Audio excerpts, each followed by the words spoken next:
Pertanyaannya susah banget.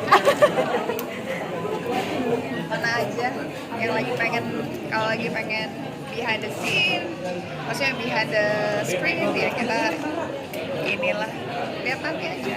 Kan maksudnya pekerjaan sutradara bukan pertama kalinya ya, udah pernah beberapa. Termasuk sebagai sutradara. Kamu tanya pemain aku dong. Kayaknya dia merasakan. Aku lumayan ya perfeksionis, lumayan agak dia pengennya yang dialognya bener sama emosi, jadi kadang suka diulang-ulang.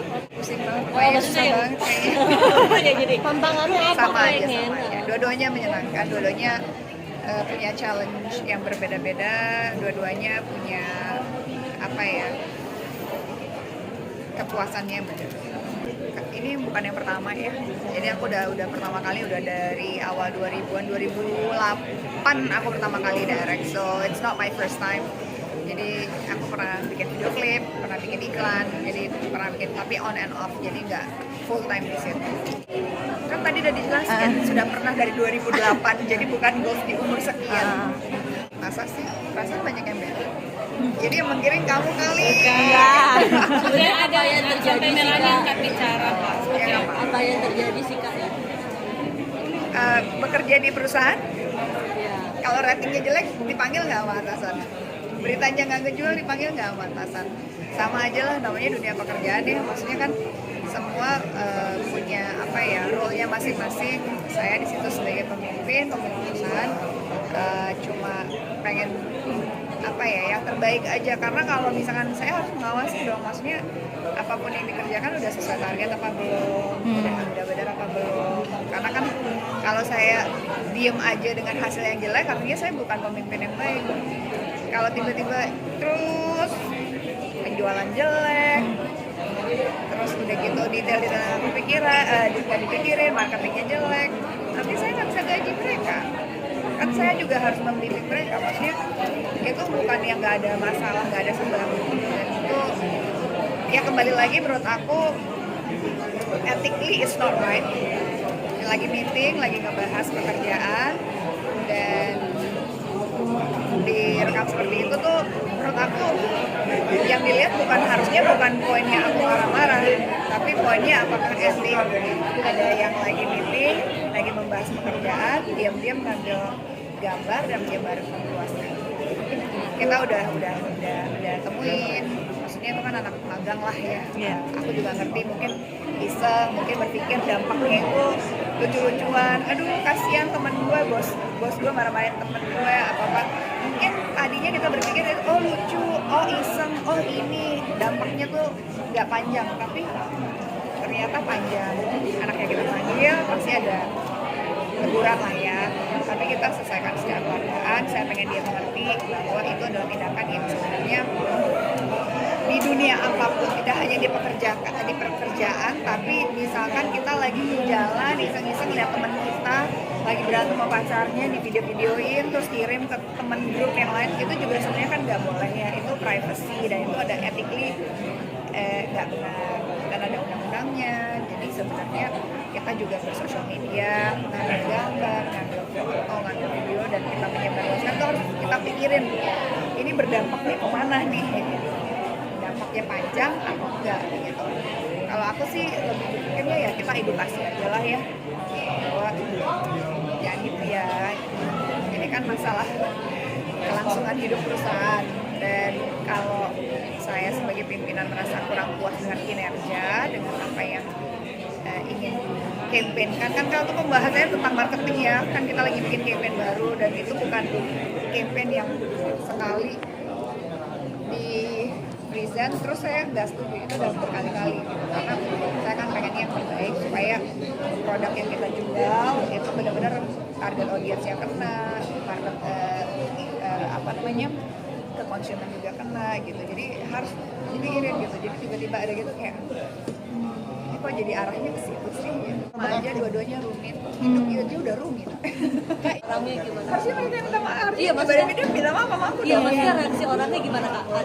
Nangis atau nangis Ya atau ini aja, maksudnya karena nggak ngerti, nggak paham, jadi ya udah kita panggil di HR juga, dikasih peringatan, terus minta maaf karena nggak nggak paham. Sebenarnya lebih banyak kejadian-kejadian kayak gini karena nggak paham kali ya. Gitu aja sih. I don't think it's a big deal. Aku nggak sudah. Makanya aku biasa aja, aku santai aja. Berarti sudah peringatan ya Kak, bukan penghentian pekerjaan gitu? Iya, peringatan. Sudah Ada aturannya. Tapi kan sebagai seorang bos biasanya habis maksudnya mendisiplinkan karyawan ada reward nggak sih kayak traktir makan atau beliin cemilan? Ada dong. lucu-lucu Kita gitu? mah kalau kerjanya bagus kita ada Reward. ini hero of the month. Oh. Ada hero of the month kan? Nanti hero of the month nanti akhir tahun, wah surprise lah pokoknya. Berarti Kaluna biasanya merewardkan untuk karyawan. Harus dong, kan kita juga kayak suka tiap ada yang ulang tahun kita mukbang bareng-bareng. Terus ada yang misalkan ada big achievement kita beli makan bareng. Lagi meeting aja kita kasih makan. Anak Maksudnya itu bukan sesuatu yang dibanggakan ya, tapi it's just a company culture yang pengen dibangun supaya mereka juga tahu kalau benar kerjaannya they get rewards. Tapi kalau misalkan salah ya sedikit kena gebrakan meja. Hai, halo.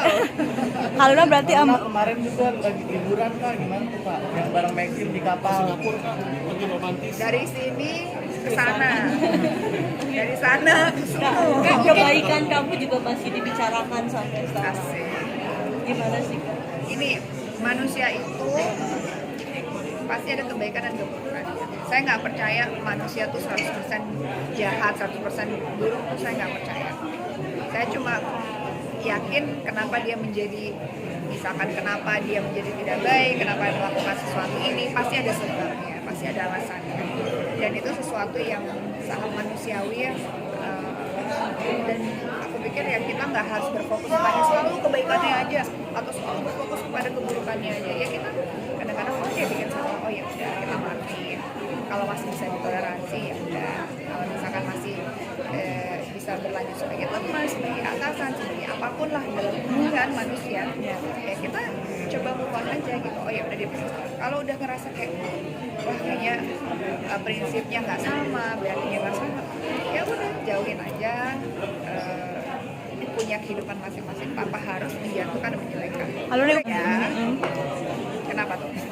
mungkin apa sih Kayaknya semua orang di muka bumi ini nggak ada yang punya keinginan tidak sehat. Iya dong. Kamu kalau nggak sehat, kamu nggak bisa wawancara saya loh. Kamu nggak bisa bayar bensin loh. Masuk ke sini loh. Sama aja, saya kalau nggak sehat, saya nggak bisa kerja karena tanggungan saya lumayan banyak. Jadi yang paling penting adalah sehat, pikirannya, hatinya. Ya. Jadi bekerja juga enak, enggak fine. Sebenarnya bukan mengalir begitu aja. Punya goals, punya mimpi, tapi nggak semua harus diceritakan, dijalankan aja sih. I think dengan kejadian itu kayaknya lebih sadar. Masing-masing di kantor, tiap divisi juga semakin tahu lah how to actually bersosialisasi yang baik di kantor, di pertemanan, itu kan berbeda ya. Jadi harus ada boundariesnya lah. Iya, makin romantis. Jadi ya kan videonya jadi sosok andalan. jadi Wonder Woman mungkin. Superman kali. Enggak lah, nggak ada. Tetap andalan di keluarganya Maxim adalah Maxim. Tapi disayang di keluarga Maxim diterima dengan baik seperti apa? Saya juga disayang di keluarganya Ayu Dewi. Saya juga disayang di keluarganya teman-teman saya. Ya kalau cocok, kalau kita sama-sama baik sama siapapun kan pasti kita disayang, nggak harus tertentu orang ini. Saya pengennya disayang sama semua. Jadi harus baik sama semua. Ya, thank you.